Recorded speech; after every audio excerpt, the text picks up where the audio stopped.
જગદંબા માતું જોગણી અને જપીએ તારા જાપ, પણ અખંડ તારા દીવડા બળે માડી પરગટ આપો આપ. અરે અખંડ તારા દીવડા બળે માડી પરગટ આપો આપ. એવી માં ભગવતી, માં જગદંબા, શિકોતર માની આપણે વાત કરવી છે કે શિકોતર માનું મૂળ સ્થાન ક્યાં અને શિકોતર માના કેટલા સ્વરૂપ છે અને એના કેટલા નામ છે અને એના કેવા પરચાઓ છે એની આપણે વાત કરવી છે. અને માં ભગવતીને પ્રાર્થના કરાય કે હે માં, હે જગદંબા, હે ભગવતી, અમે તો આ સંસાર સાગરના નાનકડા એવા તરવૈયા છીએ. માં, તારવા વાળી તો તું છો. હવે તાર તોય તું, મારે તોય તું. અમારે તો તારા આધારે જીવવાનું છે. અને ઈ સિંધની શિકોતર કહેવાય એવી માં ભગવતી. માં શિકોતર એટલે ભવાનીનું સ્વરૂપ.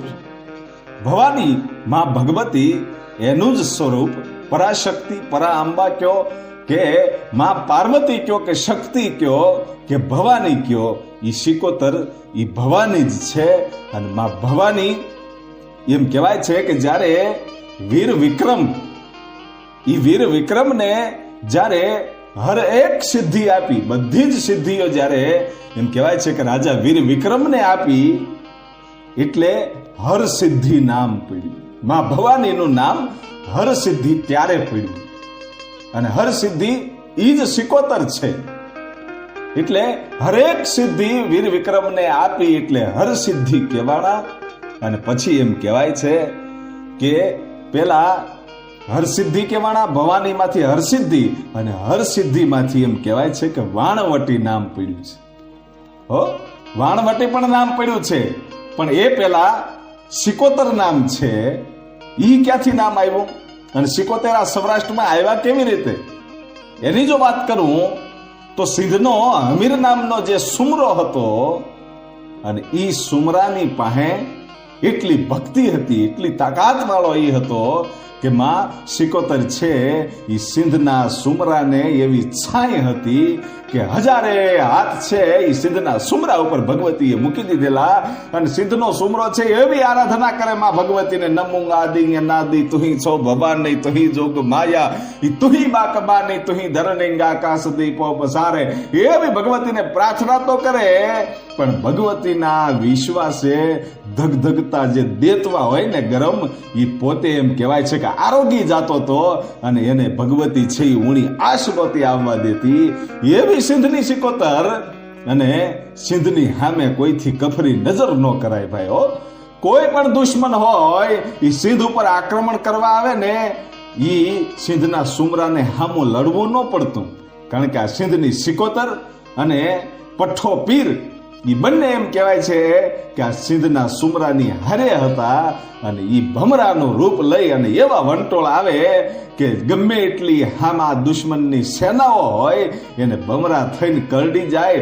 એટલે ત્યાં ઈ દુશ્મનોનું મૃત્યુ પાકું જ હોય અને સિંધના સુમરાની જીત પાકી હોય. ક્યારે સિંધના સીમાડામાં એમ કહેવાય છે કે દુશ્મનોને આવવા નથી દીધા. એવી આ ભગવતીએ વચન આપી દીધું તો જા સુમરા, તું ક્યારેય ખોટું નહીં કરતો, બાકી જ્યાં સુધી તું સત્યના માર્ગે ચાલીશ ને ત્યાં સુધી હું તારી છાઈ છું તારા ઉપર. પણ જે દિવસે તું ખોટું પગલું ભરીશ એ વખતે આ શિકોતર છે ને એ તારી પાસેથી ખઈ જાય. તું યાદ રાખજે. શું કામ? આવી કઈક ઘટના બનવાની હશે, અને ઘટના બની જગદંબાને કરવું.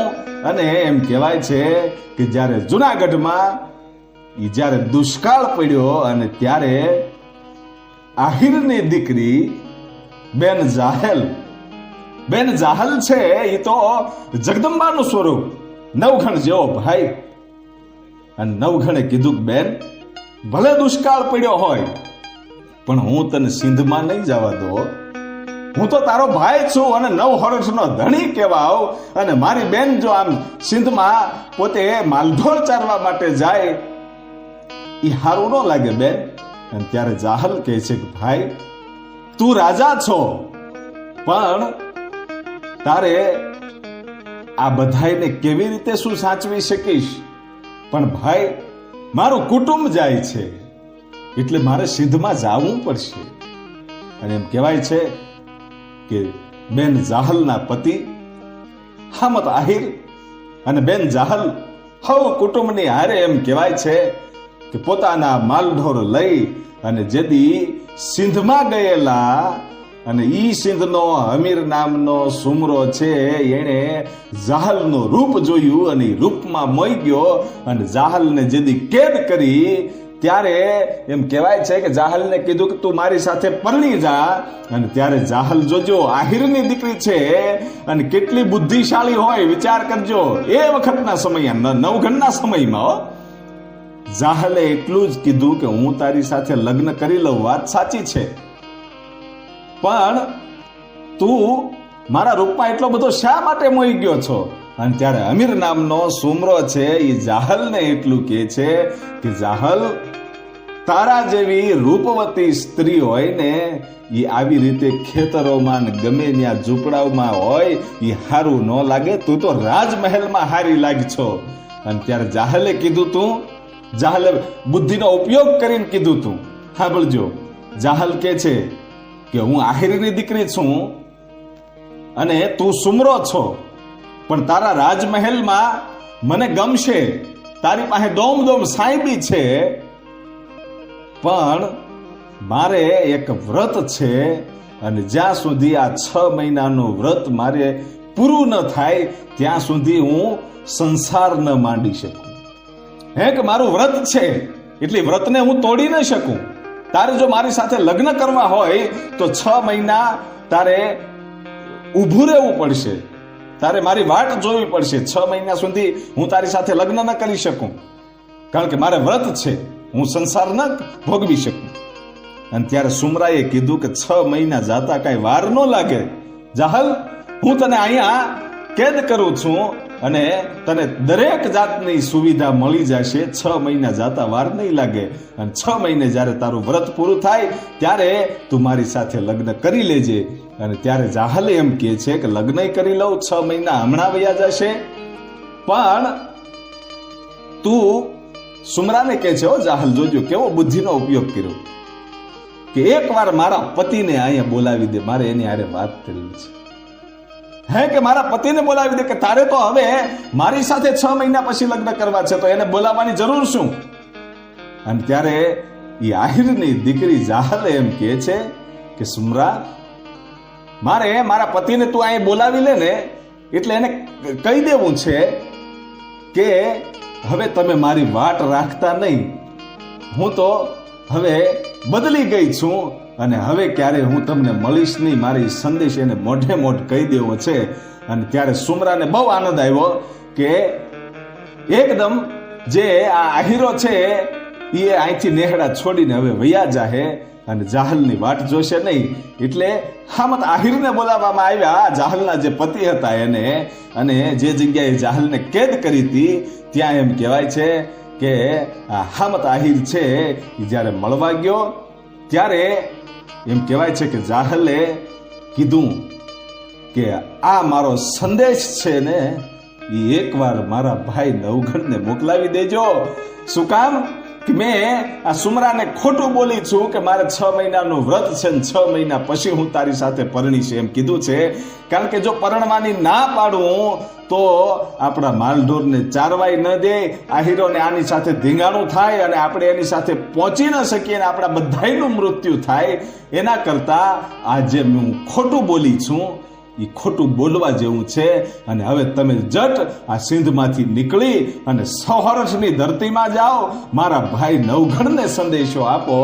અને જ્યારે એ હામત આહિર નવઘણને સંદેશો દે છે, અને આ વાત તો બધી જાણીતી છે, પણ માં સિકોતરની આપણે વાત જે કરી છે એમાં વચ્ચે આ વાત આવે છે. એટલે એ સિંધના સુમરાને મારવા માટે નવઘણ છે પોતાનું 9 લાખ કટો લઈ અને નીકળ્યો. માં ભગવતી વરુડીને મળ્યા અને ખોડિયાર માએ વચન આપ્યું કે જા સિંધના સુમરાને તું હરવી શકીશ. અને સિંધમાં જ્યારે દાખલ થયા ને ત્યારે ભમરાના વંટોળ છે એ પઠ્ઠો પીર અને સિકોતર છે એ ભમરાના રૂપ લઈ અને વંટોળ મળ્યા આવવા, અને એક પછી એક સૈનિકો છે એ હેઠા ધરતી ઉપર ઢળવા મળ્યા. અને ત્યારે નવઘણે માં ભગવતી ખોડિયારને યાદ કરી કે આય માં તે વચન આપ્યું તું કે તું તારી બેનને બચાવીને જલ્દી પાછો આવીશ એમ કીધું તું માં, અને આજ તો મારા સૈનિકો છે આ ભમરાના ડંસથી એમ કહેવાય છે કે એક પછી એક મૃત્યુ પામવા મળ્યા છે, પણ માં તારું વચન ક્યાં ગયું? હે ખોડિયાર તું ક્યાં ગઈ? અને એ વખતે આકાશવાણી થઈ હતી અને માં ભગવતી ખોડિયારે એટલું કીધું તું કે નવગણ આ સિંધની સિકોતર છે, એની હારે પઠ્ઠો પીર છે, અને એ સિંધની સિકોતર એને ખબર નથી કે એનો જે સુમરો છે એ કેટલો નબળા રસ્તે વયો ગયો છે, એટલે સિંધની સિકોતરને યાદ કરી અને એને પ્રાર્થના કરીને કે એના સિંધના સુમરાએ શું કર્યું છે, અને એ વાત જાણી અને એ સિકોતર અને પઠ્ઠો પીર છે ને એ તારી બાજુ થઈ જાય, તું એને સૌરાષ્ટ્રમાં લેતો આવજે. અને ભગવતી ખોડિયારના વચને એમ કહેવાય છે કે નવગણે ઈ માં ભગવતી સિકોતરના એમ કહેવાય છે કે આરાધના કરી, અને માં ભગવતી સિકોતર જ્યારે પ્રગટ થઈને કીધું કે તું મારી શા માટે આરાધના કરશો? કારણ કે તારે આ સિંધને જીતવું છે એટલે તું આરાધના કરશો, પણ હું એમ માનું એવી નથી. અને ત્યારે નવઘણે કીધું કે માં મારે સિંધનું રાજ નથી જોતું, તમારા સુમરાને મારે મારવોય નથી, પણ તમારો સિંધનો સુમરો છે એ કેટલો નરાધમ થયો છે એ તમને ખબર છે? હે કે હા કે આહિરની દેવાત આહિરની દીકરી જાહલના રૂપમાં ઈ મોઈ ગયો છે, અને આ મારી પાસે ચિઠ્ઠી આવી છે જાહલની, માં એને નબળું કામ કર્યું છે, અને જેની ઉપર હજારો હાથ તમારા હોય એને ઊણી આંચ ન આવે, પણ તમારો દીકરો નબળા સંગાથે સીડ્યો છે, કોઈના કહેવાથી આ રૂપને જોવાથી એમ કહેવાય છે કે આ જાહલના રૂપમાં મોઈ ગયો છે, અને આ મુઠ્ઠીભર આહીરો છે એ લડીને એની હારે કેટલુંક લડી શકશે? અને ત્યારે સિંધની સિકોતરે એમ કહેવાય છે કે જ્યારે નજર મારી અને જોયું કે આ સિંધનો અમીર નામનો આ સુમરો તો નરાધમ થયો, અને પછી એમ કહેવાય છે કે સિકોતર અને પઠ્ઠો પીર છે એની બાજુ હતા એ ત્યાંથી ખહી ગયા અને નવગણની બાજુ થઈ ગયા, અને પછી નવગણનું સેન છે એ જઈ અને સુમરાને જીતી લે છે, બેન જાહલને બચાવી લે છે, અને ત્યારબાદ સૌરાષ્ટ્રની ધરતીમાં એમ કહેવાય છે કે માં સિકોતર અને પઠ્ઠા પીર આવ્યા. એ પઠ્ઠા પીર આજે પણ જે જગ્યાએ ભાવનગર જિલ્લાનું જેસર તાલુકાનું અયાવેજ નામનું જે ગામ છે ત્યાં નવઘણે બનાવેલો આ શ્રી ખોડિયારમાંનો જે ઓરડો છે એ અયાવેજના ઓરડાવાળી કહેવાય. એ ઓરડામાં આજે પણ પઠ્ઠા પીર ત્યાં છે, અને એની હોડ ત્યાં છે, જઈ અને દર્શન કરજો. અને પઠ્ઠા પીર અને માં સિકોતર છે એ સૌરાષ્ટ્રમાં આવ્યા, અને પછી કોઈલા ડુંગર ઉપર એમ કહેવાય છે કે ભગવતીએ સિકોતરે બહેણા કરેલા, અને એમાં જે જગડુશા શેઠ વાણિયો હતો એ ખંભાતનો હતો, અને વિદેશમાંથી હીરા માણેક ભરેલા જે વાણ છે એ વાણને એમ કહેવાય છે કે 100 જેટલા વાણ, એ 100 જેટલા વાણ છે એ દરિયામાંથી નીકળ્યા ને બરાબર કોઈલા ડુંગરની બાજુમાંથી નીકળવું, અને દરિયો છે એ ઘૂઘવાટા મીડ્યો કરવા, અને મકાન જેવડા જેદી મોજા મીડ્યા આવવાના હલક ડોલક વાણ થવા માંડ્યું ભાઈઓ. અને એ ખારવાઓ છે એ શેઠને કહે છે કે શેઠ તમે અમને બથ ભરી જાઓ, અને અમે જેટલું તરી શકીએ ને એટલું તરીને તમને કાંઠે પોગાડવાની એમ કહેવાય છે કે કોશિશ કરશું, પણ આમાંથી બસશું એવું કાંઈ લાગતું નથી, એટલે હવે ધુબકા મારી જવાય. અને શેઠ કહે છે કે નહીં, ધુબકો મારવો કે ન મારવો, શું કરવું? શેઠ વિચાર કરે છે. એવામાં આ કોયલા ડુંગરની ઉપર એમ કહેવાય છે કે ભગવતીનું જ્યાં મંદિર હતું સિકોતરમાંનું, અને ઈ મંદિરની ધજા ઉપર નજર ગઈ, અને ખંભાતનો એમ કહેવાય છે કે આ જગડુશા નામનો શેઠ છે એને પ્રાર્થના કરી કે હે જગદંબા, હે ધજાવાળી, તું કોણ છો? મને ખબર નથી, તારી ખાલી ધજા દેખાય છે, પણ હું તને પ્રાર્થના કરું છું કે તું જો ડુંગર ઉપર બેઠા હોય, કોઈ દેવ હોય, કોઈ માતાજી હોય, ગમે એ હોય, જો તમારામાં તાકાત હોય તો મારા વાણને બચાવી લ્યો, મને બચાવી લ્યો માં. અને એટલું કીધું ને ત્યાં તો જેમ એક આરે વીજળીનો ચમકારો થાય અને ચમકારો થઈને ઘડીકમાં પ્રકાશ વયો જાય ને, એમ ઘડીકમાં એ દરિયાના મોજા છે એ શાંત થઈ ગયા અને એક આરે 100 વાણને એમ કહેવાય છે કે માં ભગવતીએ સિકોતરે ખેંચી લીધા ભાઈ કાંઠે ખેંચી લીધા અને 2 હાથ ઊંચા કરીને જગદંબાને કીધું કે એ ડુંગરા વાળી, હે જગદંબા, તમે જે હોય તે હું તમને ઓળખતો નથી, પણ તારા દર્શન કરવા માટે હવે તારો ડુંગરો ચડવો છે હો. અને મળ્યો ડુંગરો ચડવા અને એ વખતે આકાશવાણી થઈ અને માં ભગવતી બોલ્યા કે તને મારી ઉપર ભરોસો હતો એટલે તારા વાણ મેં તાર્યા છે. હું જગદંબા છું, હું ભવાની ખુદ હર્ષદ ભવાની છું, હરસિદ્ધિ છું અને સિકોતર છું. પણ હે વાણિયા, આજ તારા મેં વાણ તાર્યા છે ને, હે જગડુશા શેઠ, આજ તારા વાણ તાર્યા છે ને, એટલે હું હવે વાણવટી કહેવાની. એટલે માં ભવાની, હર્ષદ ભવાની, હરસિદ્ધિ, વાણવટી અને સિકોતર આ એક જ છે. અને જગડુશા શેઠના એમ કહેવાય છે કે વાણ તાર્યા પછી માં ભગવતીએ કીધું કે વાણિયા, તારા વાણ ખેહવામાં મને તકલીફ બહુ પડી છે. મારા મંદિરના ઘુમટ ઉપર નજર મારી અને ઘુમટ ઉપર નજર મારીને ત્યાં ઘુમટ છે તૂટી ગયેલું હતું. અને માં સિકોતરે કીધું કે વાણિયા, તારી અરજી સાંભળી અને હું પછી મંદિરના દરવાજેથી બહાર ન આવી, સીધી ઉપર ઉડી અને આ મંદિરનું ઘુમટ તૂટી ગયું છે. એટલે વાણિયા, તને બચાવવા માટે હું આવી હતી. ત્યારે વાણિયો કહે છે કે માં એકવાર નીચે ઉતરો, બસ. હે કે નીચે ઉતરો, તમે ઉપર છો અને ત્યાંથી તમારી મીઠી અમૃત નજર છે આ ખારવા ઉપર પડે છે, પણ તમારું જો નીચે મંદિર હોય ને તો બધાય લોકો છે ને એ તમારા દર્શન કરી શકે માં. એટલે હું તમારું મંદિર બંધાવી દઉં.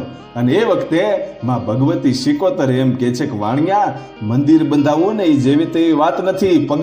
પગથિયે તારે બલિદાન આપવા પડશે તો હું નીચે ઉતરું. કે માં, હું બલિદાન આપીશ, ગમે એવી કસોટી હશે ને તોય હું કસોટી કરીશ, પણ માં તમે નીચે પધારો ને મારે તમારું નીચે મંદિર બનાવવું છે. એટલું કહી અને માં ભગવતી તો અદ્રશ્ય થઈ ગયા.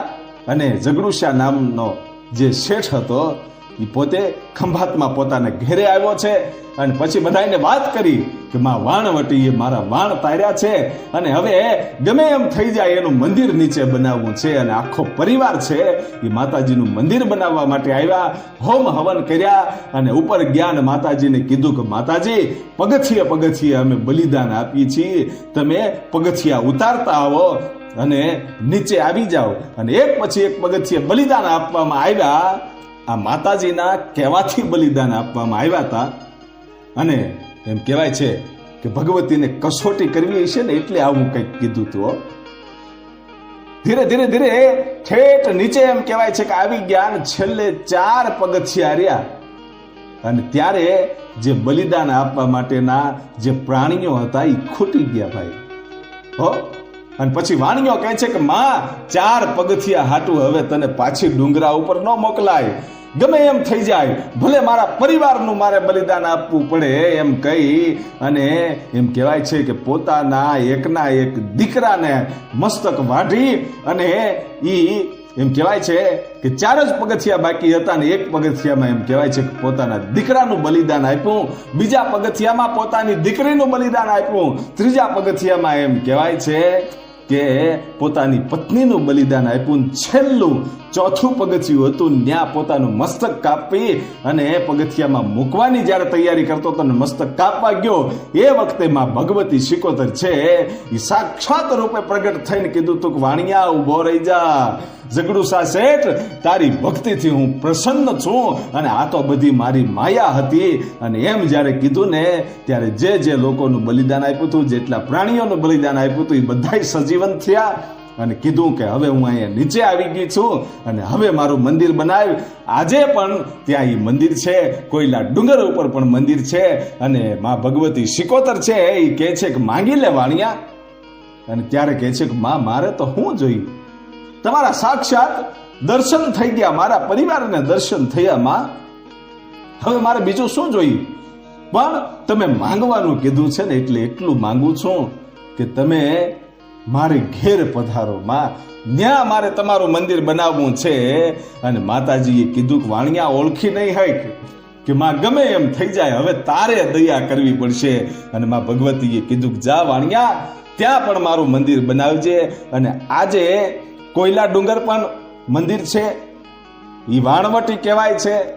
અને માતાજીને ખંભાતમાં લઈ ગયા અને ત્યારે ખંભાતની પાસે રાલજ નામનું જે ગામ છે ત્યાં ભવ્ય મંદિર છે માં શિકોતરનું. ઈ એમ કહેવાય છે કે આ જે વાણિયો છે ઈ વાણિયાના નામથી જ માતાજી એમ કહેવાય છે કે ઓળખાય છે કે જગડુશાની માતાજી આવું ઓળખાય છે. અને આવી માં ભગવતી શિકોતરનો કંઈક ઇતિહાસ હતો. તો હવે મળીએ છીએ આગળના વિડીયોમાં.